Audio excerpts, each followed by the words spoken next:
नमस्कार दोस्तों, मैं विनय कुमार आप सभी का हमारे यूट्यूब चैनल विनय स्टडी अकेडमी में स्वागत करता हूं। छत्तीसगढ़ शिक्षक पात्रता की परीक्षा बहुत जल्द आयोजित होने वाली है। यदि आप शिक्षक बनना चाह रहे हैं तो शिक्षक पात्रता परीक्षा यानी कि टीईटी टीचर एलिजिबिलिटी टेस्ट आपको उत्तीर्ण होना आवश्यक है। तो यदि आप तैयारी कर रहे हैं तो आप हमारे चैनल से जुड़ सकते हैं। आज की इस वीडियो में हम बाल विकास एवं शिक्षण शास्त्र से संबंधित पेपर 1 और पेपर 2 दोनों के लिए बहुत ही महत्वपूर्ण एमसीक्यूज क्वेश्चन लेकर आए हैं।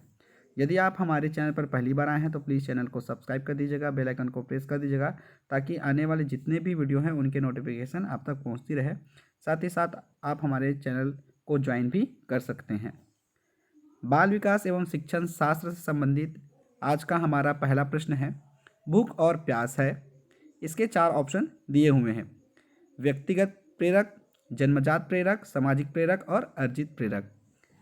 भूख और प्यास जन्मजात प्रेरक के उदाहरण हैं। जन्मजात प्रेरक व्यक्ति के जन्म से ही पाए जाते हैं। इसको हम जैविक अथवा शारीरिक प्रेरक भी कहते हैं। तो ऑप्शन बी यहाँ पर सही होगा। दूसरा प्रश्न है, कक्षा में शिक्षक एवं शिक्षार्थियों के मध्य संप्रेषण होना चाहिए। ऑप्शन दिया है पाठ्यपुस्तक केंद्रित, विद्यार्थी केंद्रित, शिक्षक केंद्रित, उद्देश्य केंद्रित। तो जब भी कक्षा में शिक्षक और विद्यार्थियों के मध्य संप्रेषण होता है वह उद्देश्य केंद्रित होता है। तो ऑप्शन बी यहाँ पर सही होगा। इसमें क्या होता है कि पढ़ाई जा रही विषय वस्तुओं का अधिकाधिक स्पष्टीकरण होता है। तो ऑप्शन बी यहाँ पर सही होगा। तीसरा प्रश्न है, यदि कोई बच्चा विद्यालय में हमेशा देर से पहुँचता है तो आप क्या करेंगे। इसमें ऑप्शन दिया हुआ है, उसे डांटेंगे ताकि वह यह गलती दोबारा न दोहराए। तो आप यदि आप शिक्षक हैं तो आपको बच्चों को डांटना नहीं है, तो ये वाला ऑप्शन गलत हो जाएगा।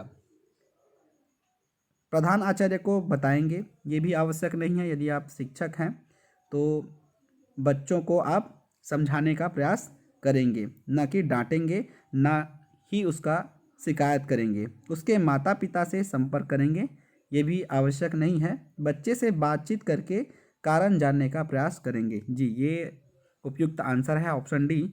बच्चों से हम बातचीत करेंगे, उसके बाद किस कारण से वे लेट हो रहे हैं उस कारण को जानने का प्रयास करेंगे। तो ऑप्शन डी यहाँ पर सही होगा।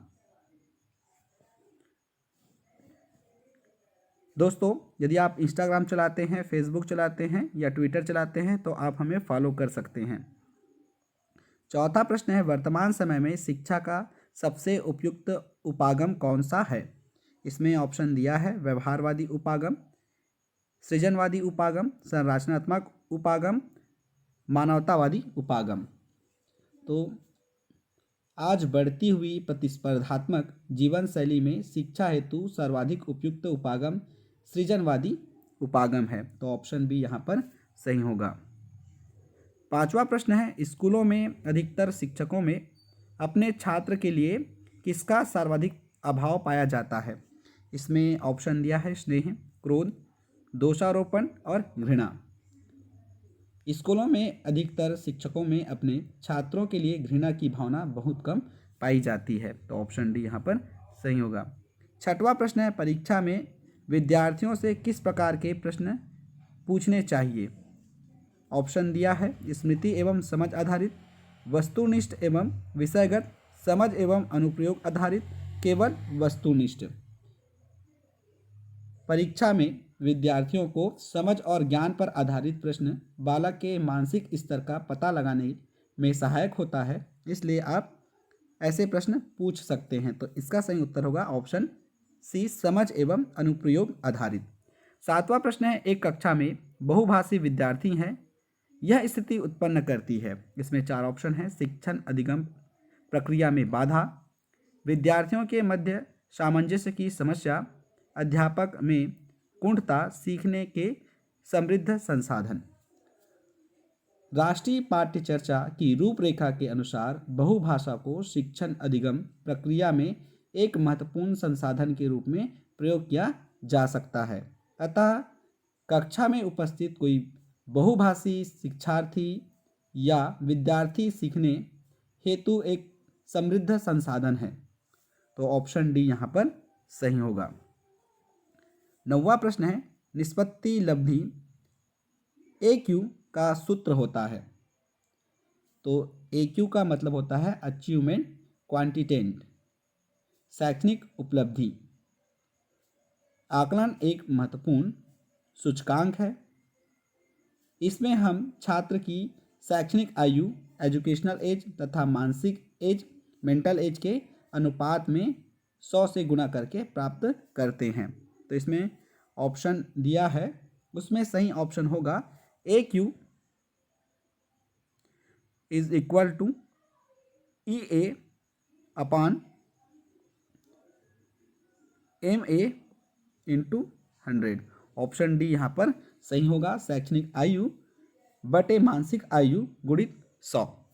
ऑप्शन डी यहाँ पर सही होगा। 10वां प्रश्न है, उच्च प्राथमिक स्तर पर शिक्षक को क्रियात्मक शोध का ज्ञान होना चाहिए क्योंकि वे, ऑप्शन दिया है, इसके माध्यम से बच्चों की समस्या की पहचान कर सुधार करने का कौशल विकसित कर पाएंगे, अपना स्वयं का विकास कर पाएंगे, बच्चों को प्रभावी ढंग से पढ़ा पाएंगे, शोध करने का कौशल विकसित कर पाएंगे। तो इसका सही उत्तर होगा ऑप्शन ए, क्रियात्मक शोध किसी समस्या की पहचान करके समाधान करने हेतु किए जाते हैं जिसका ज्ञान शिक्षक को अनिवार्य है। तो ऑप्शन ए सही होगा। फिर 11वां प्रश्न देखिएगा, शिक्षा का अधिकार अधिनियम 2009 में 6 वर्ष से 14 वर्ष की आयु के विद्यालय कभी ना गए अथवा विद्यालयी शिक्षा अधूरी छोड़ने वाले बच्चों को शिक्षा की मुख्य धारा से जोड़ने हेतु, अब इसमें ऑप्शन दिया हुआ है, देखिएगा, विशेष पाठ्यक्रम लागू करने पर जोर दिया है, विशेष प्रशिक्षण लागू करने पर जोर दिया गया है, अलग से विद्यालय खोलने की बात कही गई है, अलग से शिक्षक नियुक्त करने की बात कही गई है। शिक्षा का अधिकार अधिनियम 2009 के अंतर्गत 6 वर्ष से 14 वर्ष की आयु वाले बच्चों की अधूरी शिक्षा को पूरा करने या उन्हें शिक्षा देने हेतु शिक्षा की मुख्य धारा में जोड़ने के उद्देश्य से विशेष प्रशिक्षण लागू करने पर जोर दिया गया है। तो इसका सही उत्तर होगा ऑप्शन बी। फिर 12वां प्रश्न है, देखिएगा, निम्नलिखित को सुमेलित कीजिए। एक तरफ सूची दिया हुआ है एक और दूसरे तरफ दिया है सूची 2, जिसमें एक तरफ सिद्धांत है और उसके प्रणोता भी दूसरे तरफ ऑप्शन में दिया हुआ है। तो देखिएगा इसमें कौन सा ऑप्शन सही होगा। तो इसमें एकात्म सिद्धांत का प्रतिपादन किसने किया था? बिने ने किया था, तो पहला का दूसरा हो जाएगा। बहुतत्व सिद्धांत का प्रतिपादन थॉर्नडाइक ने, तो दूसरे का थॉर्नडाइक तीसरा। फिर समूह तत्व सिद्धांत का प्रतिपादन थर्स्टन ने, तो इसका हो जाएगा चौथा। और त्रियाम सिद्धांत गिलफोर्ड। तो इसमें हम ऑप्शन देखें 2, 3, 4 और 1।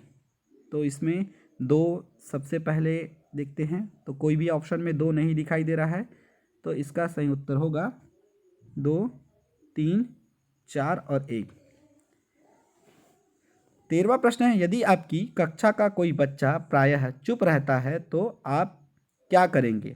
ऑप्शन दिया है, उसकी ओर कोई ध्यान नहीं देंगे, उसको किसी मनोवैज्ञानिक के पास ले जाएंगे, उसके चुप रहने के कारण को जानने का प्रयास करेंगे, उसके माता पिता से बात करेंगे। तो यदि आप शिक्षक हैं तो ऐसे छात्र के प्रति जो असामान्य व्यवहार करते हैं, एक शिक्षक को चाहिए कि उनकी समस्या के मूल कारण की खोज करे तथा उसे दूर करने का प्रयास करे, जिससे कि उसकी अधिगम प्रक्रिया सुचारू रूप से चल सके। तो इसका सही उत्तर होगा ऑप्शन सी, उसके चुप रहने के कारण को जानने का प्रयास करेंगे और उसका हल ढूंढेंगे। 14वां प्रश्न है, सतत एवं व्यापक मूल्यांकन से तात्पर्य है। ऑप्शन दिया है, नियमित रूप से मानसिक परीक्षा लेना, सीखने की प्रक्रिया के दौरान शैक्षिक एवं सह शैक्षिक क्षेत्रों को नियमित रूप से आंकलित करना, नियमित रूप से कक्षा में गतिविधियां आयोजित करना, अंक या ग्रेड प्रदान करना। तो इसमें क्या किया जाता है, सीखने की प्रक्रिया के अंतर्गत शैक्षिक एवं सह शैक्षिक क्षेत्रों को नियमित रूप से आकलित करना ही सतत एवं व्यापक मूल्यांकन कहलाता है। तो ऑप्शन बी यहाँ पर सही होगा। 15वां प्रश्न, बालक केंद्रित शिक्षा के अंतर्गत क्या सम्मिलित नहीं है। ऑप्शन देखिए तो गृह कार्य प्रदान करना, बालक को प्रश्न पूछने के लिए प्रेरित करना, बालक के अनुभव को प्राथमिकता प्रदान करना, बालक की सृजनात्मक को बढ़ावा देना। तो इसमें सही उत्तर होगा बालक केंद्रित शिक्षा में शिक्षण अधिगम प्रक्रिया का केंद्र बिंदु बालक होता है। इसके अंतर्गत बालक को प्रेरित करने, उसके अनुभव को प्राथमिकता देने तथा उसकी सृजनात्मकता को बढ़ावा देने को शामिल किया जाता है। तो इसका सही उत्तर होगा ऑप्शन ए। उसके बाद 16वां प्रश्न है, प्रतिभाशाली बालक वह है जो अपने उत्पादन की मात्रा, दर तथा गुणवत्ता में विशिष्ट होता है। यह कथन दिया है। ऑप्शन देखिए टर्मन एवं ओडम द्वारा, कैरल एवं मार्टिन्स द्वारा, R.W. टेलर द्वारा, इनमें से कोई नहीं। तो ऐसे बालक जो अपनी श्रेष्ठ क्षमता एवं क्रियात्मक योग्यता के बल पर शैक्षणिक उपलब्धियों में विद्यालय स्तर पर उच्च स्थान प्राप्त करते हैं, प्रतिभाशाली बालक की श्रेणी में आते हैं। प्रश्न में प्रतिभाशाली बालक के बारे में दिया गया है, यह कथन है R.W. टेलर के द्वारा दिया गया था। तो ऑप्शन सी यहाँ पर सही होगा। 17वां प्रश्न है, बच्चों को सीखने सिखाने की प्रक्रिया के दौरान वे उस कार्य को किस प्रकार से कर रहे हैं, इसकी जानकारी उन्हें कार्य समाप्त होने के पश्चात दी जानी चाहिए, कार्य करते समय सतत रूप से दी जानी चाहिए, कार्य के बीच में एक बार दी जानी चाहिए, इसकी कोई आवश्यकता नहीं है। तो यदि आप शिक्षक हैं तो बच्चों को सीखने सिखाने की प्रक्रिया के दौरान उसे कार्य करते समय सतत रूप से देनी चाहिए। शिक्षण अधिगम प्रक्रिया के अंतर्गत एक शिक्षक निरीक्षक को चाहिए कि वह समय समय पर निरंतर रूप से बच्चों को उनके द्वारा किए जा रहे कार्य की जानकारी वे किस प्रकार कर रहे हैं के संदर्भ में देते रहना चाहिए। ऐसा करने से बच्चे अपने कार्य को और बेहतर दिशा देने में सफल होते हैं। तो ऑप्शन बी यहाँ पर सही होगा। 18वां प्रश्न, यदि आपकी कक्षा में कोई बच्चा अधिगम अक्षम हो तो आप क्या करेंगे। इसके 4 ऑप्शन हैं, इसकी ओर कोई ध्यान नहीं देंगे। तो ये ऑप्शन बिल्कुल गलत है। उसकी अक्षमता किस प्रकार की है यह जानकर उसको सिखाने का प्रयास करेंगे। हाँ, ये ऑप्शन बिल्कुल सही हो सकता है। बाकी ऑप्शन भी देख लेते हैं। इसकी अतिरिक्त कक्षा लेंगे, ये गलत है। उसकी कोई अतिरिक्त कक्षा लेने की आवश्यकता नहीं है। उसकी बैठक व्यवस्था कक्षा के बुद्धिमान बच्चों के साथ करेंगे, तो ये भी आवश्यक नहीं है। इसका जो उपयुक्त आंसर होगा, उसकी अक्षमता किस प्रकार की है यह जानकारी उसे सिखाने का प्रयास करेंगे। 19वां प्रश्न है, राष्ट्रीय पाठ्यचर्या की रूपरेखा 2005 की संस्तुतियों के संबंध में कौन सा कथन सत्य नहीं है पूछा गया है, ध्यान में रखेंगे। विश्वविद्यालयों को राजनीति से मुक्त रखना, ज्ञान को बाह्य जीवन से जोड़ना, राष्ट्र के प्रजातांत्रिक मूल्यों का सम्मान, परीक्षाओं में लचीलापन। तो कौन सा नहीं है। तो हम यदि देखें, राष्ट्रीय पाठ्यचर्या की रूपरेखा NCF 2005 में विश्वविद्यालयों को राजनीति से मुक्त रखने की संस्तुति के संबंध में कोई उल्लेख नहीं किया गया है। तो ऑप्शन 1 सही होगा। 20वां प्रश्न है, बच्चों के भाषाई विकास के लिए जरूरी है उसको अधिक से अधिक अपने विचार व्यक्त करने के लिए अवसर देने चाहिए, भाषाई कौशलों के विकास हेतु गतिविधियां आयोजित की जानी चाहिए, लिखना, पढ़ना, बोलना तथा सुनने का अभ्यास करना चाहिए, उपरोक्त सभी। तो 20वां का सही उत्तर होगा, बच्चों के भाषाई विकास के लिए यह जरूरी है कि उन्हें अधिक से अधिक अपने विचार व्यक्त करने का अवसर मिले तथा लिखना, पढ़ना, बोलना तथा सुनने का अभ्यास कराया जाए। साथ ही साथ भाषाई कौशल के विकास के लिए विभिन्न गतिविधियों का आयोजन किया जाए। तो इसका सही उत्तर ये तीनों होगा। तो उपरोक्त सभी दिया है, तो ये सबसे उपयुक्त आंसर है ऑप्शन डी। 21वां प्रश्न, कक्षा कक्ष में बैठक व्यवस्था कैसी होनी चाहिए? ऑप्शन दिया है, कक्षा कक्ष में कराई जा रही गतिविधियों के अनुरूप रोज एक जैसी होनी चाहिए, एक ही लाइन में बच्चों को बैठाना चाहिए, इस प्रकार से हो कि वे एक दूसरे से बातचीत ना कर सके। तो कक्षा कक्ष में बैठने की व्यवस्था कराई जा सकती है, वह गतिविधियों के अनुरूप होनी चाहिए, जिससे कि प्रत्येक छात्र को अधिगम का अवसर उपलब्ध हो सके। तो ऑप्शन ए सही होगा। 22वां प्रश्न है, अंतः व्यक्तित्व बुद्धि से तात्पर्य है स्वयं की क्षमताओं एवं कमजोरियों की पहचान करना, दूसरों को अभिप्रेरित करने का कौशल, विभिन्न व्यक्तियों को समझाने का कौशल, दूसरों के साथ बातचीत करने का कौशल।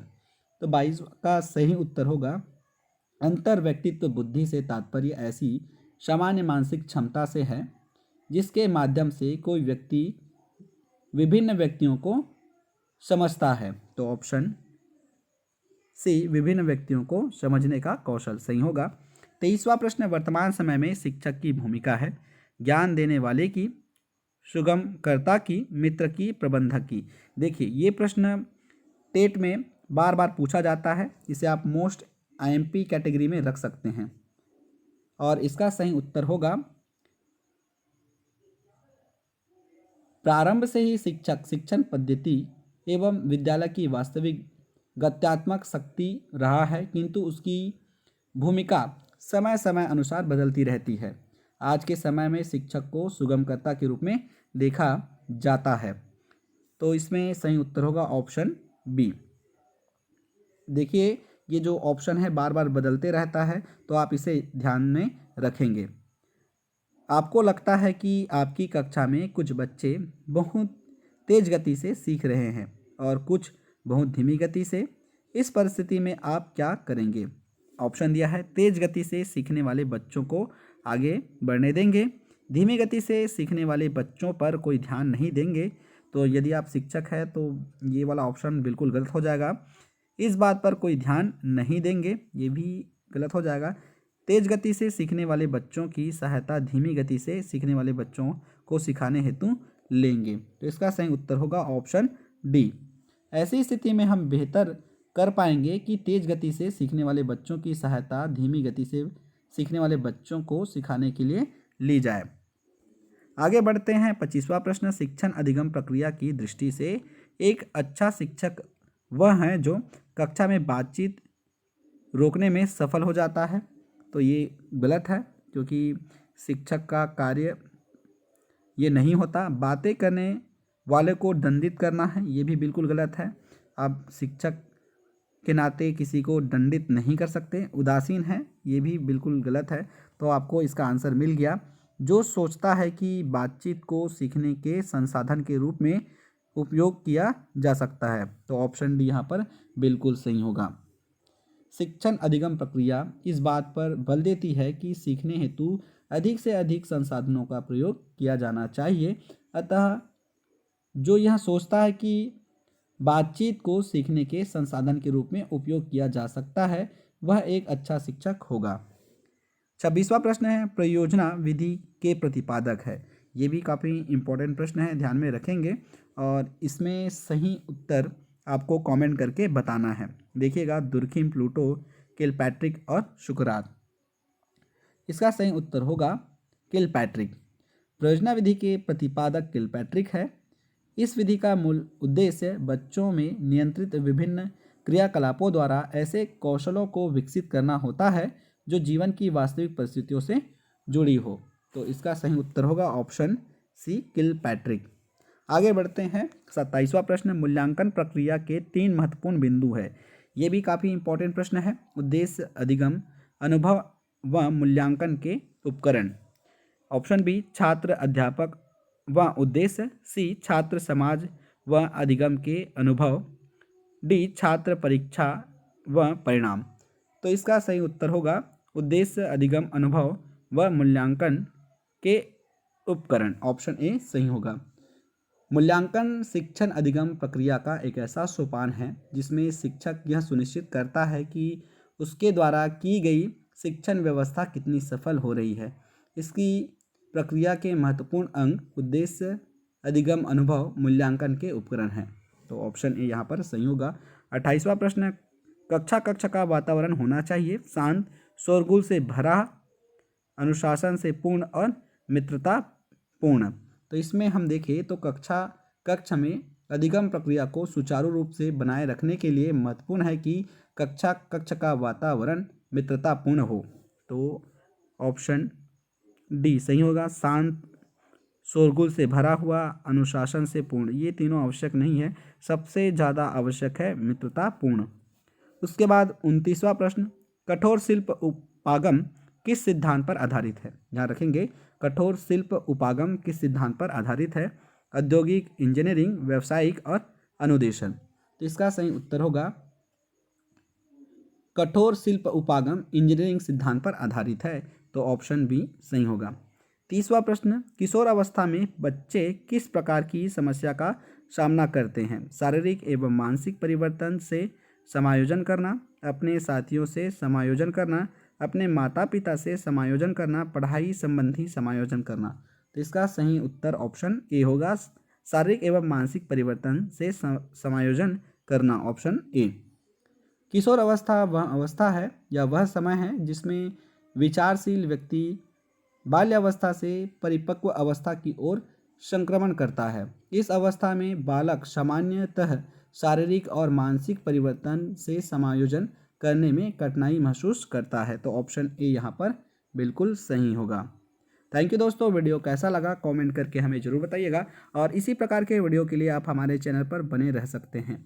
जल्द से जल्द हम छत्तीसगढ़ शिक्षक पात्रता परीक्षा से संबंधित थ्योरी क्लासेस भी लाएंगे। यदि आप इंस्टाग्राम, फेसबुक और ट्विटर चलाते हैं तो आप हमें फॉलो कर सकते हैं। धन्यवाद।